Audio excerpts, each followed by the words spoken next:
સમાચારોમાં આગળ વાત કરીએ પાકિસ્તાન વિરુદ્ધના ભારતના ઓપરેશન સિંદૂરને વિશ્વના અનેક દેશો સમર્થન આપી રહ્યા છે। પશ્ચિમી દેશ અને ટોચના રાજનેતાઓનું ભારતને સમર્થન। ભારતની આતંકવાદ વિરુદ્ધ ઝીરો ટોલરન્સ નીતિને મજબૂત ટેકો મળી રહ્યો છે। ભારત સાથેના સુધરતા સંબંધ અને આતંકવાદ વિરુદ્ધની નીતિનું પરિણામ યુકેના વિદેશ મંત્રીએ 22 એપ્રિલ ના હુમલામાં કરેલી કાર્યવાહીને યોગ્ય ગણાવી છે। ફ્રાન્સ, ઇઝરાયલ, નેધરલેન્ડ અને અમેરિકાએ પણ ભારતની કાર્યવાહીને સમર્થન આપ્યું છે।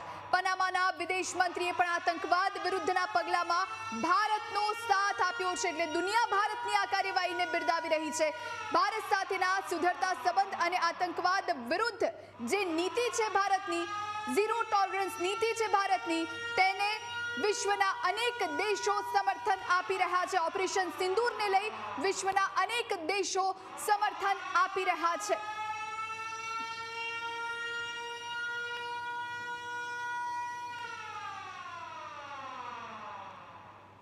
તો ભારતે મિસાઇલ અટેક કર્યો, પાકિસ્તાનમાં ઘૂસી અને આતંકવાદને નેસ્ત નાબૂદ કરવાના જે પ્રયત્ન કરવામાં આવ્યા છે, પૂરા ભારતની સાથે સાથે દુનિયા તરફથી, દુનિયાના દેશો તરફથી ભારતને સમર્થન મળી રહ્યું છે। ત્યારે સમજીએ કે કયા દેશ ભારતની સાથે છે અને કયા દેશ ભારતની આ નીતિને બિરદાવી રહ્યા છે। બ્રિટનના વિદેશ મંત્રીએ શું કહ્યું? 22 એપ્રિલના હુમલા બાદ ભારત કાર્યવાહી કરે તે યોગ્ય છે। તેમણે ભારતની આ કાર્યવાહીને યોગ્ય ગણાવી છે। આ સાથે બ્રિટનના વિદેશ મંત્રી તરફથી કહેવામાં આવ્યું, પાકિસ્તાન તરફથી કરાતા આતંકી હુમલાના પ્રયાસને લઈ અને ભારતે આ પગલું ભર્યું છે। ભારતનું આ પગલું જે આખી દુનિયા બિરદાવી રહી છે। 70 થી વધુ આતંકીઓને ઠાર મારવામાં આવ્યા છે। આ તરફ બ્રિટનના વિદેશ મંત્રીએ આ પગલાને બિરદાવ્યું છે। બ્રિટનના સાંસદ ઋષિ સુનકે શું કહ્યું? આતંકવાદી ઢાંચા ઉપર ભારતના હુમલાનું સમર્થન કર્યું। કોઈ પણ દેશે પોતાના દેશની અંદર કરતા આતંકવાદી હુમલાને સ્વીકાર ન કરવો જોઈએ। કોઈ પણ દેશ આ આતંકવાદી હુમલાનો સ્વીકાર ન જ કરે અને આ વળતી જવાબી કાર્યવાહી ભારતે કરી, આ કાર્યવાહી યોગ્ય છે તેવું ઋષિ સુનકનું કહેવું છે। હવે વાત કરીએ બ્રિટનના સાંસદ પ્રીતિ પટેલે શું કહ્યું? ઓપરેશન સિંદૂરનું સમર્થન કર્યું। ભારતે પોતાની રક્ષા માટે લીધેલું પગલું યોગ્ય છે। પોતાના માટે ખતરારૂપ આતંકવાદી ઢાંચાને ધ્વંસ કરવો તે તેનો અધિકાર છે, એટલે આ ભારતનો અધિકાર છે। જો કોઈ પણ ભારત પર હુમલો કરશે તો જવાબી કાર્યવાહી ભારત કરશે અને તેને લઈ અને તમામ દેશો સમર્થન આપી રહ્યા છે। ફ્રાન્સ ભારત સાથે છે।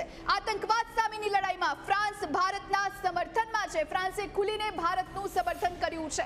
ભારતે જે પગલું લીધું છે, જે જવાબી કાર્યવાહી કરી છે, એને લઈ અને ફ્રાન્સનો સપોર્ટ ભારતને છે। આ તરફ ઇઝરાયલ પણ ભારત સાથે છે। ઇઝરાયલ ભારતના આત્મરક્ષાના અધિકારને સમર્થન આપે છે। ઇઝરાયલ તરફથી પણ આ નિવેદન આપવામાં આવ્યું અને ભારતને આ આતંકવાદમાં જવાબી કાર્યવાહીમાં ટેકો આપવામાં આવ્યો છે। આ તરફ આતંકવાદને એ ખબર હોવી જોઈએ કે નિર્દોષ લોકો વિરુદ્ધ જઘન્ય અપરાધ કર્યા પછી છુપવા માટે કોઈ જગ્યા નહીં બચે। એટલે આવા જઘન્ય કૃત્ય કર્યા પછી દુનિયામાં કોઈ પણ દેશ તમને સંઘર્ષે નહીં અને એનો બદલો જે તે દેશ આપશે જ। ઇઝરાયલ ભારત સાથે હોવાની આ વાતને સમર્થન આપવામાં આવ્યું છે। નેધરલેન્ડે શું કહ્યું? નેધરલેન્ડે સમર્થન આપ્યું છે। સાંસદ ગ્રીટ વાઇલ્ડર્સે ભારતનું સમર્થન કર્યું। કાશ્મીરમાં 100% ભારતીયો છે। તેમણે પોતાના ટ્વીટમાં પણ હેશટેગ પાકિસ્તાન બિહાઇન્ડ પહલગામનો ઉપયોગ કર્યો છે। આ હેશટેગ જોઈ રહ્યા છો, આ હેશટેગનો ઉપયોગ કરવામાં આવ્યો છે નેધરલેન્ડ દ્વારા। નેધરલેન્ડે આ હેશટેગનો ઉપયોગ કર્યો છે અને સીધી જ રીતે પાકિસ્તાન પર પ્રહાર કર્યા છે। આગળ વાત કરીએ હવે, અમેરિકાનો સાથ હંમેશાથી ભારત સાથે રહ્યો છે। અમેરિકાએ શું કહ્યું? કોંગ્રેસના થેન્ડરે કહ્યું કે આતંકવાદ સહન ન થઈ શકે, તેમણે દંડ આપ્યા વગર છોડી ન શકાય। ભારતને પોતાના લોકોની રક્ષા કરવાનો અધિકાર છે। આતંકવાદી સંગઠનોને નષ્ટ કરવાના પ્રયાસોને અમેરિકાએ વખાણ્યું છે। ભારતે જે મિસાઇલ અટેક કર્યા તેને પણ અમેરિકાએ વખાણ્યા છે અને આ તરફ પાકિસ્તાન પર સીધા જ પ્રહારો પણ કરવામાં આવ્યા છે। હવે આગળ વાત કરીએ, એક તરફ નેધરલેન્ડ, ઇઝરાયલ, અમેરિકાનો સાથ ભારતને મળ્યો છે। ઓપરેશન સિંદૂરને વિશ્વના અનેક દેશોનું સમર્થન મળ્યું છે। પશ્ચિમી દેશ અને ટોચના જે રાજનેતાઓ છે તેઓ ભારતના આ પગલાને સમર્થન આપી રહ્યા છે। આગળ વાત કરીએ હવે, જે પ્રમાણે તમામ દેશોનું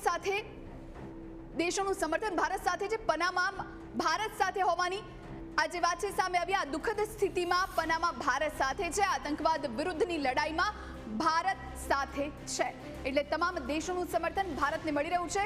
આતંકવાદ વિરુદ્ધ જે ઝીરો ટોલરન્સ નીતિ છે એને મજબૂત ટેકો અહીં જોવા મળી રહ્યો છે.